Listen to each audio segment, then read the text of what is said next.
भाइयों बुजुर्गों, मैंने जो कलम से गीत लिखा, ये कलम की ताकत हमारे बाबा साहब ने दी, जो लिखने पढ़ने का अधिकार दिलाया। लेकिन हमने जो लिखा, मेहनत की, लेकिन नगरिया में हमारे गीत की बहुत कम कदर हुई। लग रहा है कोई बात नहीं, हमारे लिए ताली मत बजाओ। मैंने गीत लिखा, मैं ताली अपनी नहीं करता हूँ, लेकिन जो हमारे बाबा साहब ने अधिकार दिलाया है, इस अधिकार के लिए एक बार ऊंचे ऊंचे हाथ कर लें इस गीत पर।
इसी ग्राम नगरिया से मैं उनका मामा भी हूँ, और जितने भांजे हमारे नगरिया में हम सबके मामा हैं।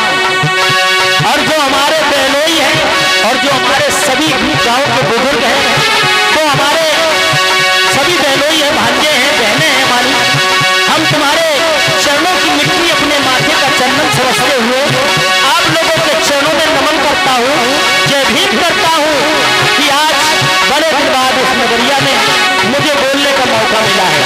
जब मैं बच्चा था, छोटा था, इस गांव में 2-2 महीने में रहा, और द्वारे द्वारे पर हमारे गीत भजन सब हुआ करते थे, और हमारे भांजे सभी लोग खुश हुआ करते थे। और ऐसा घर कोई यहाँ पर नहीं है जिस घर में मैं जाता तो खाना पानी से हमारा सम्मान हुआ। अपनी बहन घर हमने तो कभी भोजन नहीं कर पाया, लेकिन इसीलिए मैं पूरे ग्राम नगरिया को प्रणाम करता हूँ। और नीरज बाबू की ओर से 200 रुपयों से सम्मान और ये पगड़ी पहना करके सम्मान किया है। ये पगड़ी पहनाया, ये पगड़ी पहनने का अधिकार शायद हमारे बाप में दम में नहीं था जो हमें सम्मान मिल जाता। ये आज पगड़ी पहनने का अधिकार किसने दिलाया? बाबा साहब ने।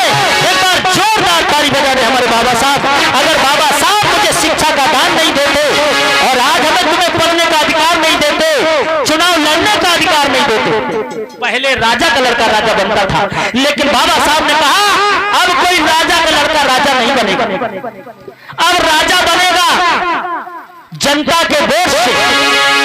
आज तुम्हें 5 साल के लिए राजा बनने का अधिकार दिया। और बाबा साहब बहुजन समाज के अकेले नहीं थे, पूरे भारत के मसीहा थे।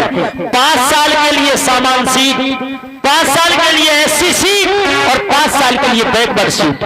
पहले राजा का लड़का राजा बनता था, नाती पर पोता पोता सब बनते चले जाते थे, लेकिन आज जो राजा बनने का अधिकार, चुनाव लड़ने का अधिकार, वोट डालने का अधिकार हमारे मसीहा बाबा साहब ने दिया। तो हमारे बाबा साहब आप लोगों को समझाते हैं कि जाग जाओ मेरे बहुजन, जाग जाओ मेरे बहुजन, ये समय अवसर फिर दोबारा न मिलेगा। अरे हम तो जीवन भर लड़ते रहे मुसीबतों से, तुमको उजाला दिलाने का कार्य किया, तुम्हें कपड़े पहनने का अधिकार नहीं था, अच्छी शिक्षा पढ़ने का अधिकार नहीं था, चुनाव लड़ने का अधिकार नहीं था, वोट डालने का अधिकार नहीं था। आज ये अधिकार अगर हमें मिले हैं तो हमारे बाबा साहब की देन से।